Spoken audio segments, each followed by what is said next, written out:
চাচা আসসালামু আলাইকুম। ওয়ালাইকুম আসসালাম। ও মাস্টার, জি তো কি খবর? কিরাম আছো? আলহামদুলিল্লাহ ভালো আছি আপনাদের দোয়ায়। তো শরীর গতি ভালো? এদিক কোন যাচ্ছ? আছি ভালোই আছি, এই একটু বাজারে যাচ্ছি, ও আচ্ছা আচ্ছা। তাই আপনারা দেখলাম তা ভাবলাম দুটো কথা বলে যাই। ও আচ্ছা আচ্ছা, কোন? ছেলেটা তো ভালো, লেখাপড়ায় খুবই ভালো, ভদ্র ছেলে, ক্লাসেও সব পড়াশুনো পারে। এই কিছুদিন ক্লাসে পাচ্ছি না, একটু পাঠাই দিয়ে নিন। ও মাস্টার, ওই ছেলেটা আর স্কুলে পাঠাতে চাচ্ছিলাম না।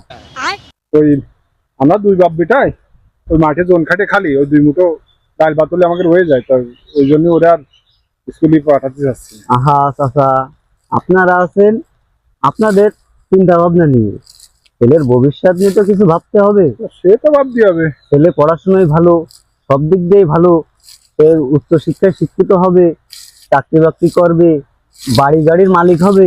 अबे साले। গাড়ি গাড়ির মালিক। তাই করছি যে মাস্টার, তুমি যেন কোন গাড়িতে চড়ে আইছো?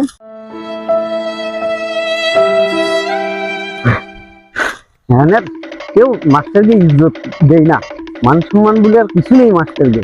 কেউ মাস্টারকে একটু ভালো কথা শুনে যেটা কাজ করবে তাও করবে না। মাস্টারকে কোনো মান সম্মান বলতে মানুষের কাছে কিছু নেই।